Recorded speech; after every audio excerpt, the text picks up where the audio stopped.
My people, it is early morning, 6:54 a.m.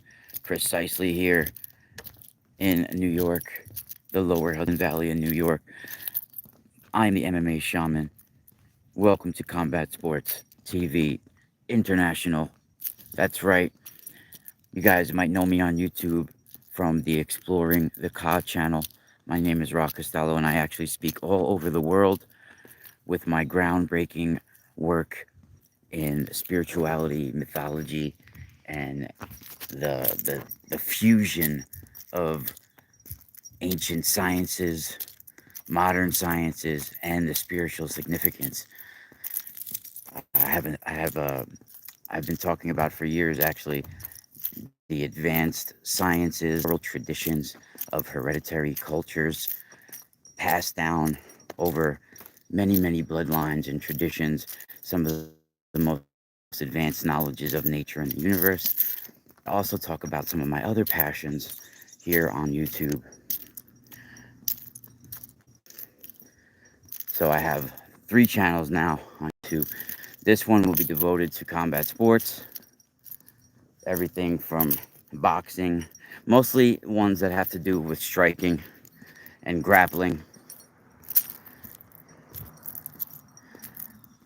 So you guys can find me right here on YouTube.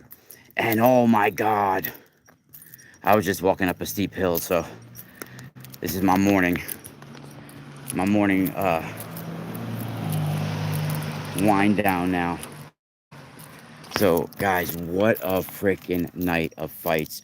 I'm gonna do a review real quick here. Not only of the night of fights we had, which one of the most across the board, active night of fights I remembered in a long time. They had everything from Uriah Faber's event going to Mike Perry versus Jake Paul to Glory was during the day there. Um, Glory Kickboxing was during the day. You had UFC last night.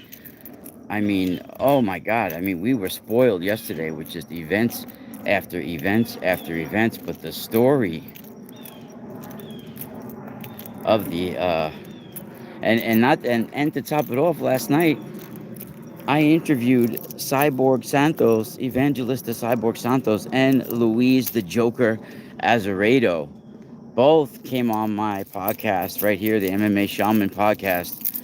I've known Louise a while now.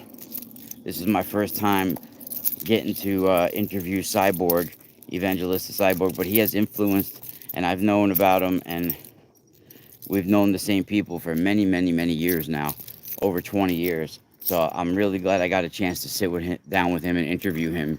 He's been an inspiration to me for many years, and he is a warrior, true warrior.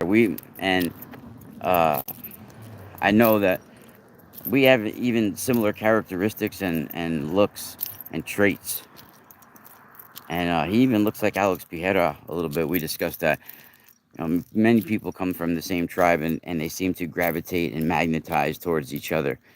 And that's how I felt when I first saw Cyborg fight, and when I first saw him when I was many years back. And I've always gravitated towards these guys, and was a pleasure to also provide the platform for Cyborg and Louise to see each other and chat again. They used to be, trained with each other, and they're longtime friends. And this was the first time they saw each other in 10 years. So, because Louise has moved to New York over here, so it was really a pleasure to interview them both. And if you guys want to check out that interview on my channel, right here, I also posted it on my other channel. I aired it live on my other channel because that's where the bulk of my. I have about 9,000 subscribers on that other channel, so I aired it on that channel. But I'm gonna also post it right here on the MMA Shaman podcast, and right here on Combat Sports TV International. So you guys could check that out here as well. I'll post that today. Uh, Really cool interview. It was about an hour and a half, or hour and 20 minutes. And, Cyborg really, we didn't get into the head injury and the recovery. Maybe we could talk about that next time. I didn't really want to bring it up.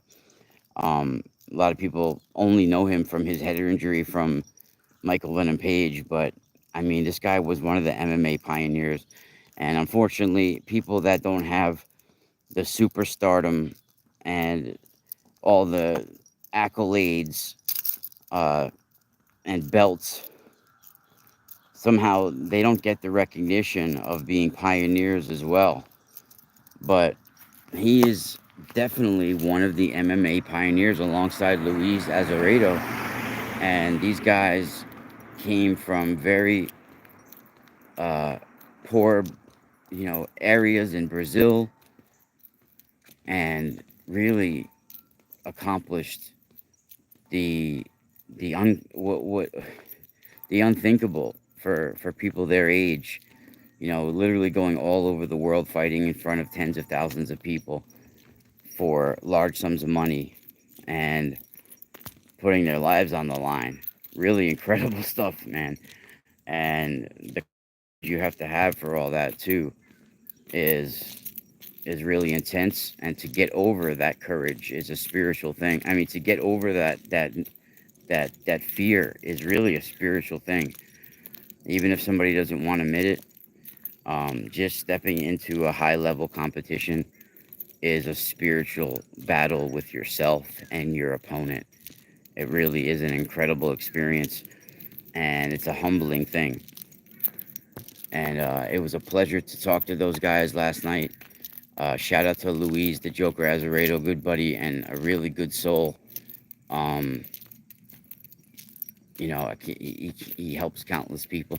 When people become trainers and coaches after their careers, and they become just as a devoted coach as they were a fighter. It's really a special thing, because fighting a lot of times is a selfish a selfish thing. It's a lot of time that you got to devote to your training and yourself, and your coach has to devote that time to your training and yourself as well, right?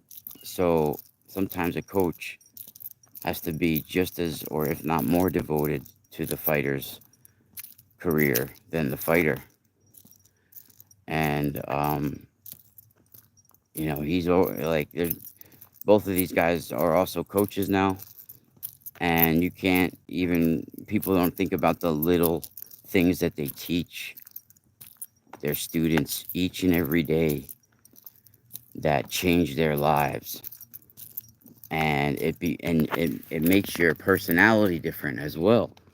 you know Learning a martial art, it humbles you in other ways.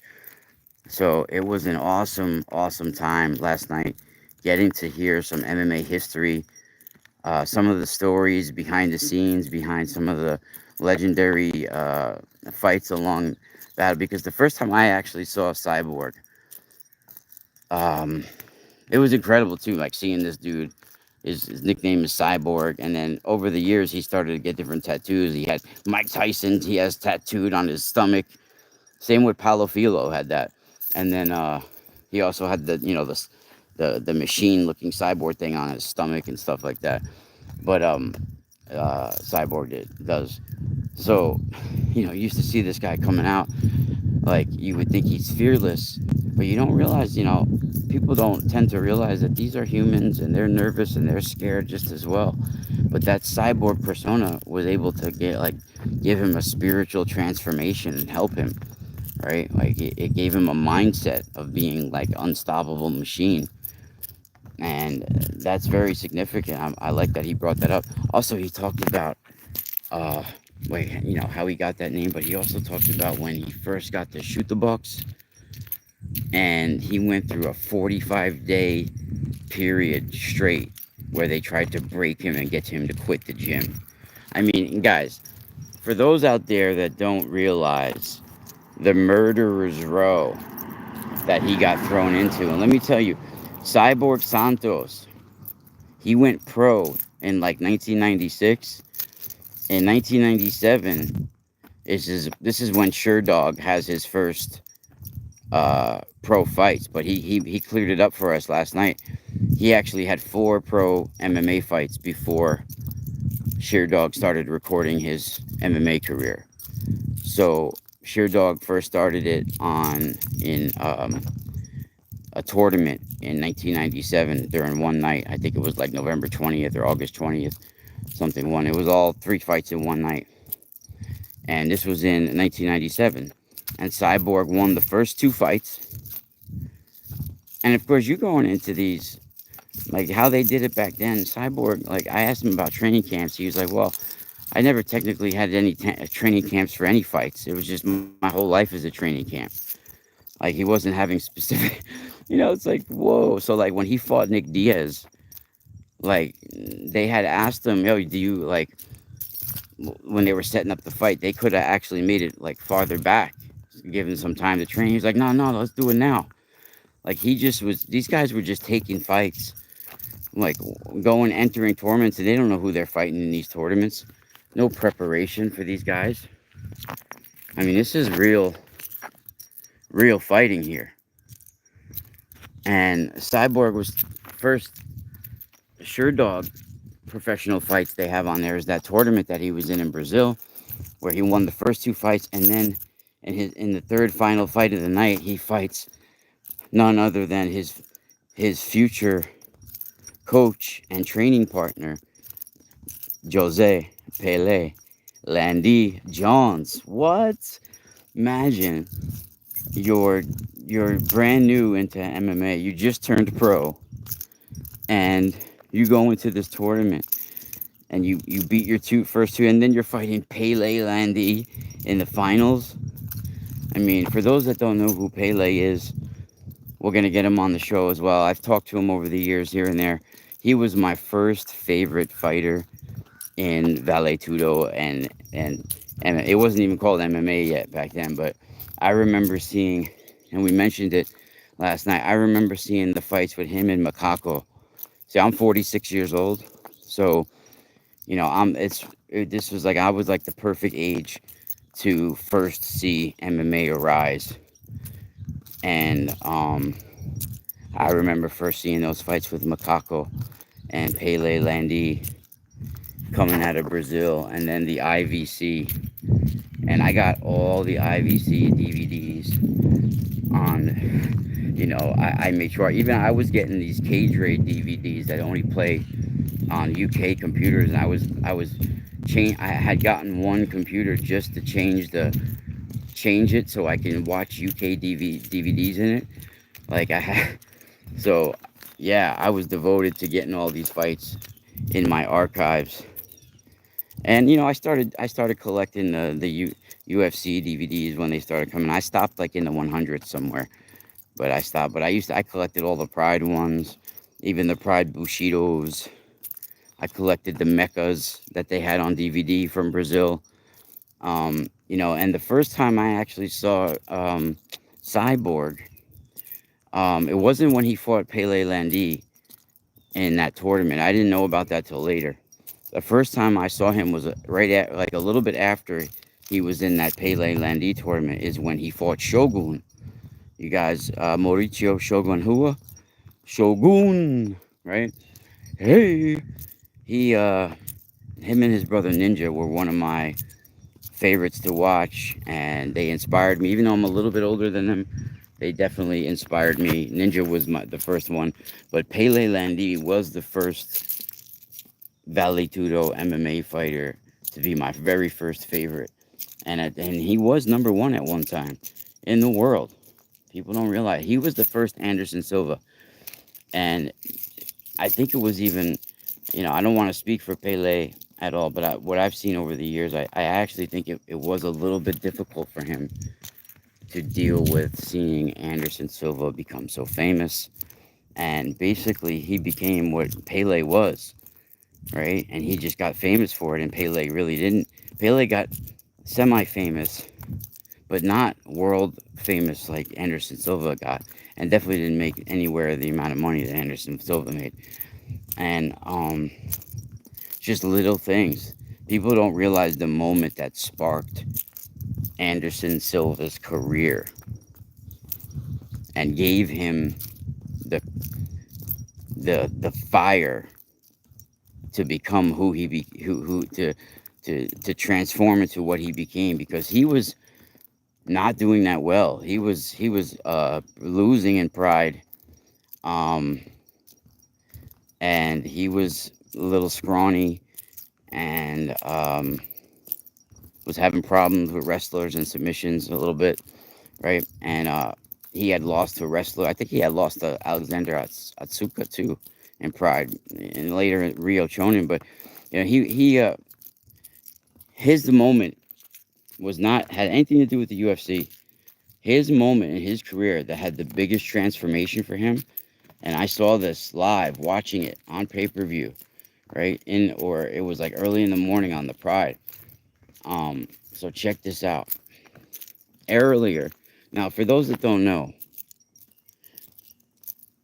Pele Landy was, you know, one of the coaches also at Shoot the Box. Rafael Cordero and Fudemar Figueiredo, but Pele also had his Pele team, right? He was making black belts, right? People got their certified black belt from Pele, right? Like Ninja, Shogun, all these guys were getting their black belts from Pele as well. They were part of the Pele team, and Anderson Silva, right?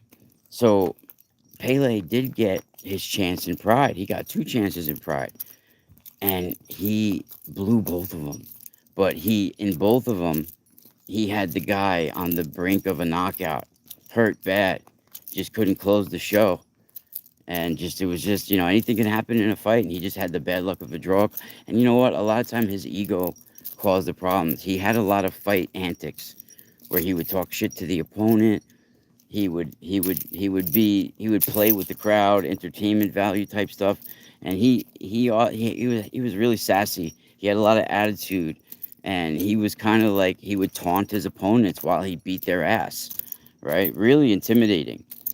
But this cost him some fights, right? This really did cost him some fights. So what's interesting is that Pele, when he was in hey, what's up, babe? Glad to see you in the chat room. Mika, Magic Micah's in the house. Check out her channel. She makes the most awesome videos and animations and songs. You guys can vote for her contest that she's entering in. You guys can see that on her channel. She also makes the best babies. She's the mother to my daughter and my wifey, and she's incredible. She makes the best everything, even food. So check her out. Also, MMA. I mean, Pele was one of the ones that started MMA, but let me get into the history real quick of what happened at the moment of Anderson Silva's launched his career and how it has a lot to do with Pele. So Pele got his shot in Pride, right? He was number one in the world in that weight class at one time, right? He had beaten like Matt Hughes. I even think maybe even Pat Militek, and um, he fought in like the what were they called? The not the WEC, but there was another one like, man, there was all these different promotions like WPA or something like that, or World Cage Fighting or something. There was all these different promotions that were going on at the time. But he was like number one in the world for a while, Pele Landy, and he was Anderson Silva's coach. But then Anderson Silva and all them get Pride contracts. Pele gets into Pride, and he gets the biggest fight of his career, and it's in Pride, and it's against one of Pride's most popular fighters, especially with the Japan crowd, because he learned to speak Japanese, and but he was from Canada. Carlos Newton. People, the old schools, know who Carlos Newton is, and Pele gets his chance in Pride against Carlos Newton, and he catches Carlos Newton with a flying knee, and Carlos is almost knocked out, but Pele starts with his little antics and taunting the opponent, and it cost him the fight. Carlos Newton was able to recover and then end up submitting uh, Pele, and Pele tapped out, right? And Pele lost the other fight that he had in Pride as well, but I'm pretty sure he did. And then Anderson Silva gets his fights in Pride, and he loses some fights. But then Anderson Silva he got a lot of his style from Pele. His flying knee style, his Muay Thai style, he got a lot of it from Pele. There's no doubt. That's known, right? And then Anderson Silva is in basically the same weight class as Pele and Pride, and he gets his chance now against Carlos Newton, right? And now, up until this point, Anderson Silva had a few losses. He really needed a win, and he needed a spectacular win, right? And his ego really needed a win. It's in Pride against Carlos Newton, right?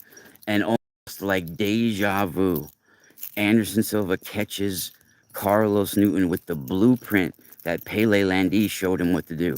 The same way Pele Landy caught Carlos Newton with a flying knee, well, Anderson Silva used that same move, that same trick, not trick, but that same technique that Pele used to almost KO Carlos Newton. Anderson Silva used that, and he finished the deal. Anderson Silva knocks out Carlos Newton with a flying knee and then finished him off with punches. And then Anderson Silva has this release of energy that was making the other guys even laugh at him. Most people don't remember this or notice it after the fight. But when Anderson Silva knocked out Carlos Newton, and he has a very high pitched voice, Anderson Silva, right? Like girlish almost. Pele used to mock him. A lot of people would mock his voice. But after he knocked out Carlos Newton, he was holding like, the big check thing that they give you as your bonus. It's like a fake big check.